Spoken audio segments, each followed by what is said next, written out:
she got her brother to clean the room. সে তার ভাইকে দিয়ে রুমটি পরিষ্কার করিয়েছিল। তার মানে সে নিজে কাজটি করে নাই, সে তার ভাইকে দিয়ে কাজটি করিয়ে নিয়েছে। এটাই হচ্ছে প্রযোজক ক্রিয়া বা পজিটিভ ভার্ব।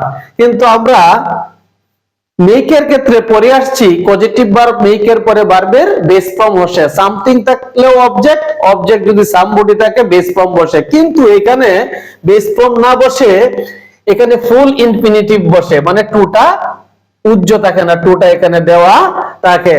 তখন মনে রাখতে হবে গেটের পরে যদি সাম ওয়ান ব্যক্তিবাচক অবজেক্ট থাকে অবশ্যই টু প্লাস ভার্বের বেস ফর্ম বসাতে হবে।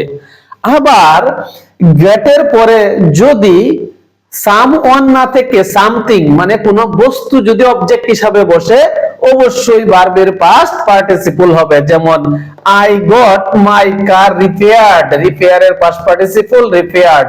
কারণ এখানে আই সাবজেক্ট, গট হচ্ছে পজিটিভ ভার্ব বা প্রযোজক ক্রিয়া, মাই কার হচ্ছে অবজেক্ট। এখানে লক্ষ্য করতে হবে এখানে সামথিং হচ্ছে একটা ব্যক্তিবাচক না, এটা বস্তুবাচক অবজেক্ট বিদায় রিপেয়ার এর পাস্ট পার্টিসিপল রিপেয়ার্ড হয়েছে। মাই মাদার লেটস মি, আমাকে অনুমতি দেয় গো আউট, বাইরে যেতে। এখানে লেট এর পরে সামওয়ান আছে ব্যক্তিবাচক object. I let the machine cool everyday, আমি প্রত্যেকদিন মেশিনটাকে ঠান্ডা করাই, মানে আমি ঠান্ডা করি না, অন্য কি দিয়ে মেশিনটাকে আমি ঠান্ডা করাই। এখানে যদি সামথিং আর লেটের পরে সামবডি অবজেক্ট হিসেবে যাই থাকুক না কেন সব সময় ভার্বের কোন ফর্ম হবে? বেস ফর্ম হবে। দেখেন এইখানেও ভার্বের বেস ফর্ম, যেমন I let the machine cool everyday, এই যে ভার্বের বেস ফর্ম, ঠিক আছে? এইখানেও ভার্বের বেস ফর্ম। তার মানে মেক আর লেটের মধ্যে একটা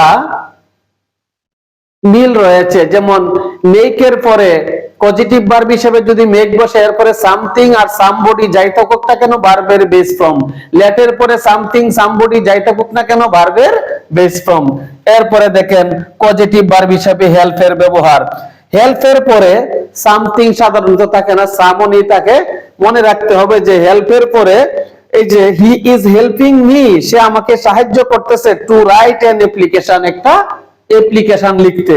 এখানে টু প্লাস ভার্বের বেস ফর্ম মানে ফুল ইনফিনিটিভ বসেছে। আপনি ইচ্ছে করলে বেয়ার ইনফিনিটিভ বসাইতে পারেন। হেল্প এর পরে হেল্প যদি পজিটিভ ভার্ব হিসেবে বসে এরপরে ব্যক্তিবাচক অবজেক্ট থাকে, এরপরে আপনি টু দিলেও চলে, না দিলেও চলে। সালাম।